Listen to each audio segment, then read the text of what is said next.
Welcome back to Phantom Encounters. Today, I'm diving into one of the most shocking and grisly true crime cases of the Victorian era. In 1890, the tranquil swamps of Ontario, Canada, were shattered by the brutal murder of Frederick Benwell. This disturbing case, filled with mystery and intrigue, captivated the nation and left a dark stain on history. Join me as we unravel the chilling details of Benwell's tragic end and uncover the secrets that still haunt the swamps to this day. To begin our tale, we need, however, a little background on one man in particular, a Mr. John Reginald Birchall. Reginald Birchall was also known as Lord Frederick A. Somerset. He was born on the 25th of May, 1866, in Accrington, Lancashire, and he was the youngest son of the Reverend Joseph Birchall, who had been the reverend at a church in a place called Church, just outside of Accrington, for quite some time. And in 1888, age 22, he married Florence Stevenson. More on her later. Reginald Birchall, after 2 years of private tutoring, spent 6 years in public schools, during which time he found delight in whatsoever was against the rules and whatsoever was redolent of lawlessness and disorder.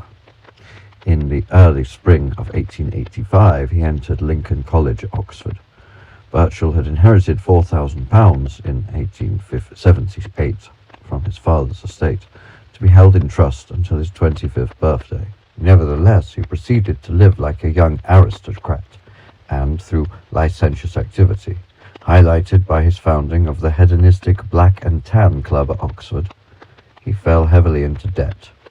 By 1888, he was forced to sell his future inheritance at a discounted value of £3,000 to appease some creditors, and left Oxford without obtaining a degree. He eloped, marrying Florence Stevenson, the daughter of David Stevenson, Master of Transportation of the London and North Western Railroad. In November 1888, they set sail for Canada. They took rooms in Woodstock, Ontario, and, calling themselves Lord and Lady Somerset, established a line of credit and took the social life of the community by storm. 6 months later, pressed by local merchants to pay their bills, Lord and Lady Somerset suddenly disappeared from Woodstock and returned to London. Once back in London, Birchall decided he needed to raise some capital. He placed an advert in a London newspaper posing as the owner of a prosperous Canadian horse farm and sales yard, who was looking for a partner to buy into the business for £500. It is here that our story begins. The history of the crime, as told in the court, has all of the elements of a stirring romance. Birchall, it appears, went in the 1880s to Canada from England, where he made the acquaintance of a Mr. William MacDonald, who kept a farm pupil agency and had correspondence in England. His business consisted of finding positions on farms for young men, for which he received a commission. One of the applicants was Birchall, who gave his name as F.A. Somerset, and who told MacDonald that he did not want to work.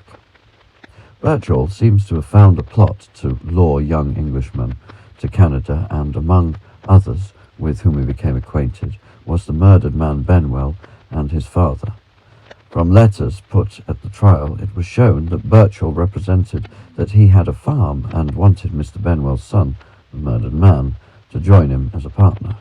For this purpose, the young Mr. Benwell set out, and his father, the old Mr. Benwell, agreed to pay the Mr. Birchall £500 to complete the purchase of his son's share in a supposed farm. Mr. Douglas R. Pelly had also made the acquaintance of Birchall and left England for Canada to learn farming. At the trial, he spoke of his landing in New York and a journey to Niagara. When Pelly met Benwell on board, he was somewhat surprised, for he supposed he would be alone with Birchall and his wife. Birchall explained to him that he was a guardian to Benwell and advised Pelly to have nothing to say to him, as he was a very talkative young man and an undesirable acquaintance generally.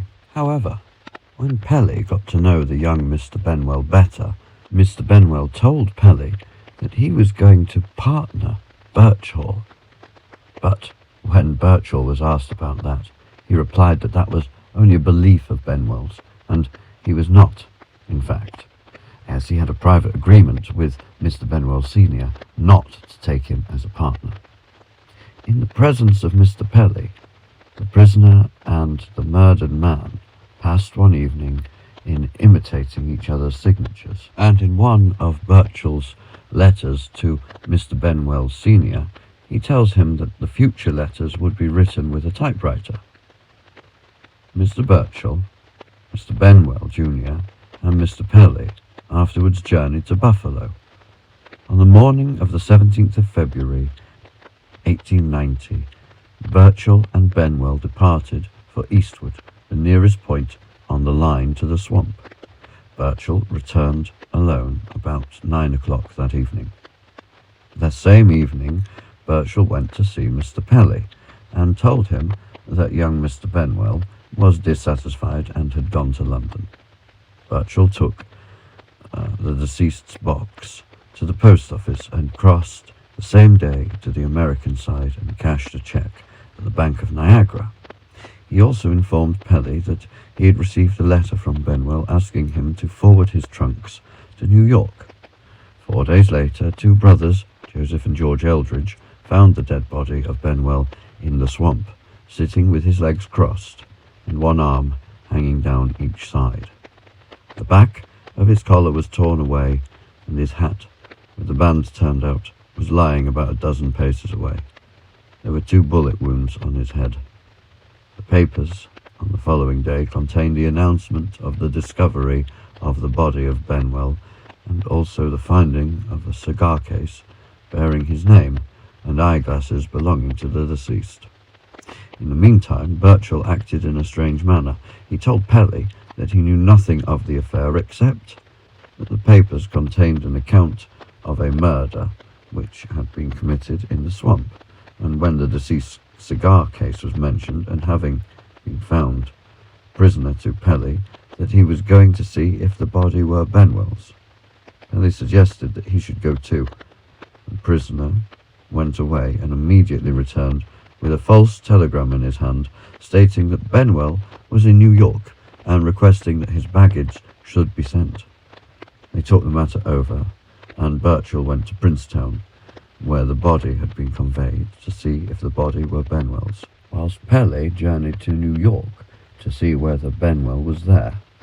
Birchall went to Princetown and identified the body as that of F.C. Benwell, and with tears in his eyes told the police officer in charge how he wished he knew who the culprit was, and that he would pay any sum of money if only he could hunt him down.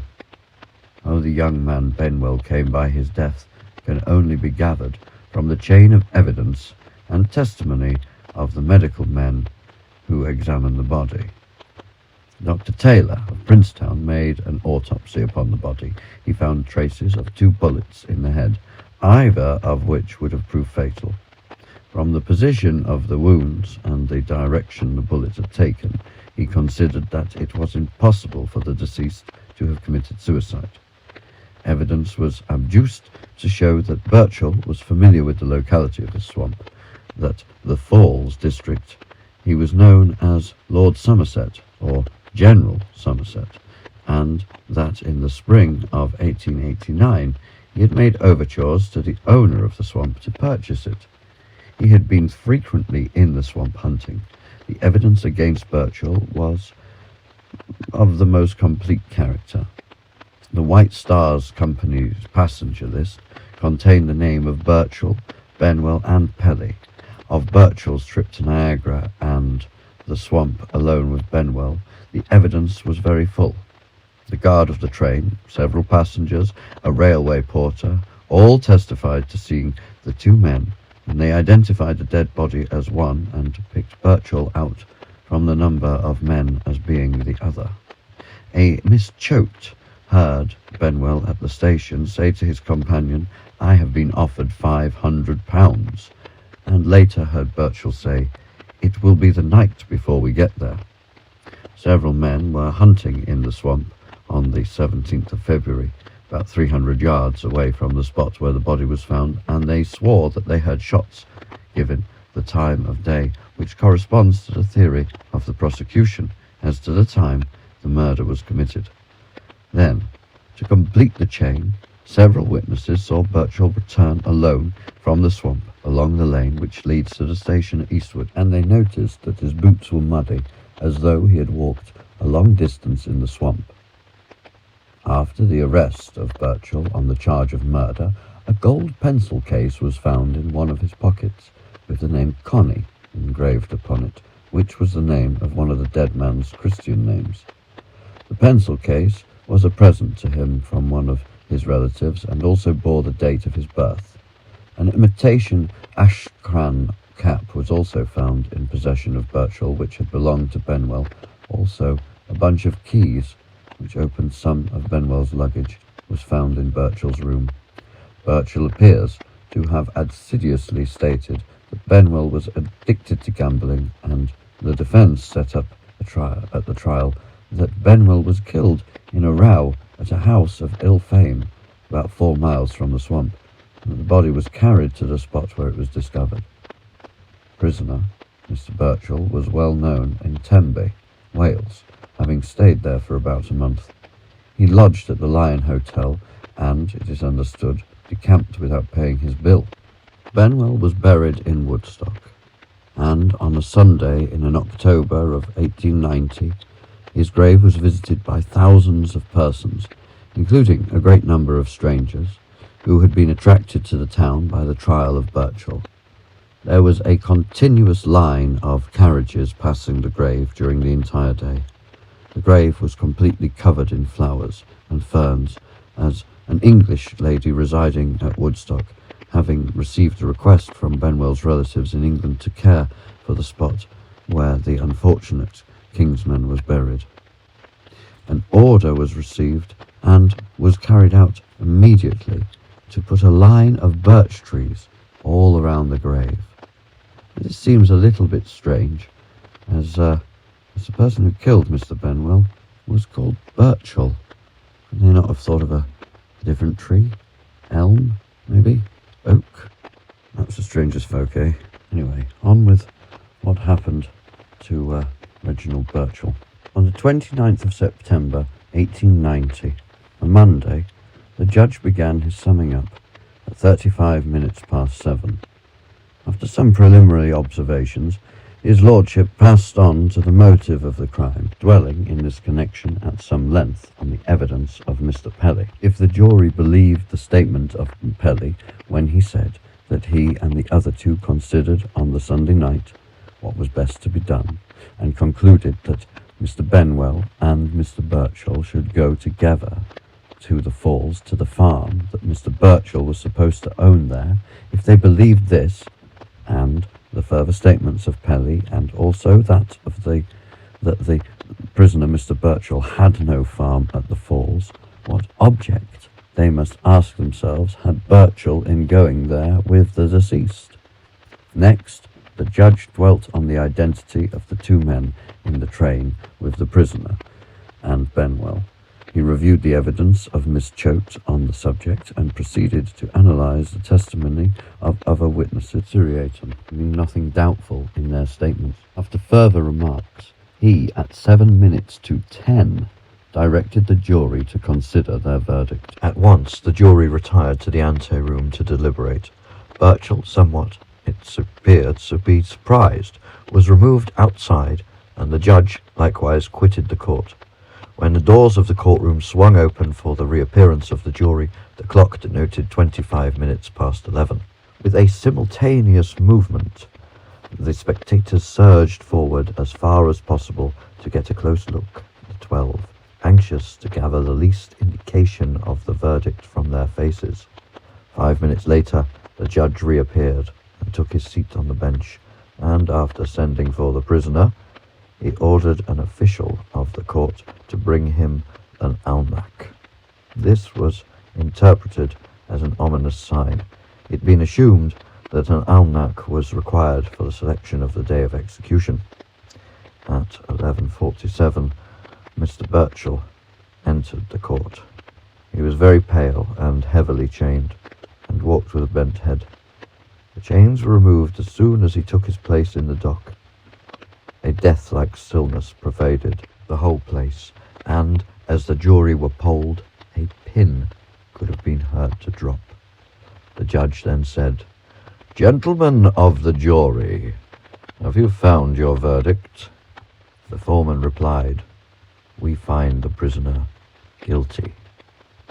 Counsel then asked that the jury should be polled. This was done, and they all answered, "Guilty." The judge betrayed considerable emotion, his voice faltering as he asked the usual questions of the jury. The prisoner appeared to be calm, except for a twitching of the eyes.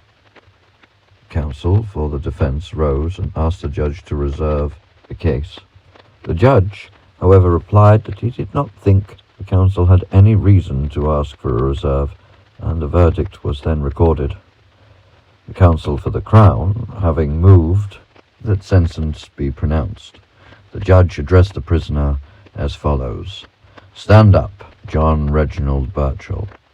What have you to say why sentence should not be passed upon you?" The prisoner thereupon stood up and said, "Nothing, except that I am not guilty of the crime, my lord." The judge then continued as follows: "I must concur with the jury that you conceived the murder of a fine young man, destined to live for many years, in order that you might receive a miserable reward in the draft asked from England as the price of blood. It is sad that a young man of education should have been guilty of such a crime.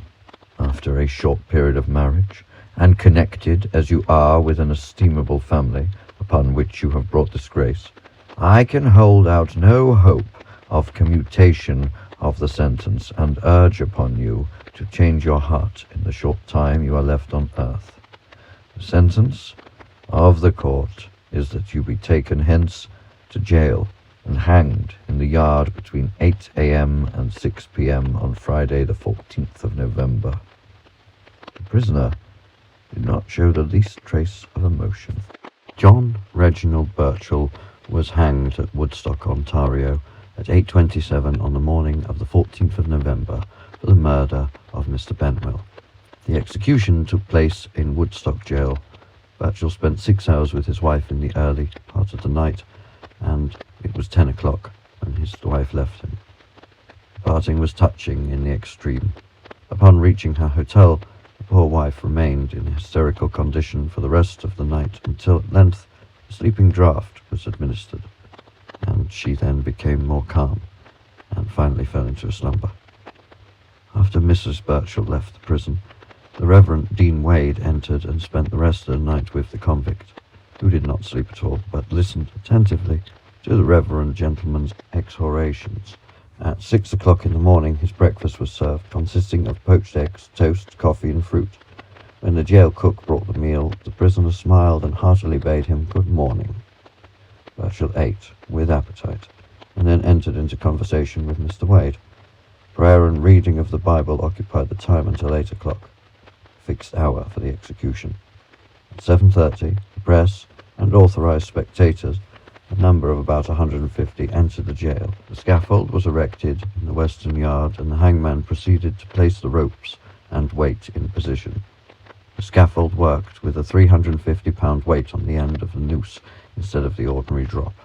At 8 o'clock, Sheriff Parry entered the prisoner's cell along with the hangman. When he entered, Birchall started up. The sheriff read the warrant and asked the prisoner if he desired to speak, but the latter replied that he did not, nor did he wish anyone to speak to him. The hangman strapped the convict's arms behind him, and at 8:15 the mournful procession started from the jail to the place of execution. The Reverend Mr. Wade led reading the opening sentences of the Episcopalian burial service. After him came the sheriff, and then the prisoner, who was supported by Mr. Leatham, an old college friend of Birchall's, and the warder. They were followed by the jailer and the prison inspector. The condemned man halted in front of the gallows whilst the service was being read, and then, at the given signal, he took his place on the ground beneath the rope. The hangman pinioned the convict's feet and adjusted the noose on his neck. Birchall then shook hands with Mr. Wade, the Reverend, and kissed him on both cheeks. After shaking hands with the hangman, he whispered, "Goodbye," as the cap was being adjusted. As the chaplain was reciting the closing words of the Lord's Prayer, the executioner pulled the rope, which allowed the heavy weight to fall, and Birchall's body was shot into the air about 10 feet. It swayed for some time, and death resulted from strangulation. The body was convulsed for 5 minutes, and the hands, which were loose, clasped and unclasped. In 6 minutes the pulse ceased to beat, and life was pronounced by the inspector to be extinct. Half an hour after the execution, the body was cut down and cast taken of the face. The usual post-mortem examination was conducted by the jail surgeon Rice and Dr. Means, and the jury was impaneled to declare the cause of death and return the ordinary verdict. The swamp where this atrocity took place is still to this day called Benwell Swamp, not only by locals, but even on Google Street Map. If you've enjoyed this video, please give it a like and subscribe, and visit us again at Phantom Encounters. I've been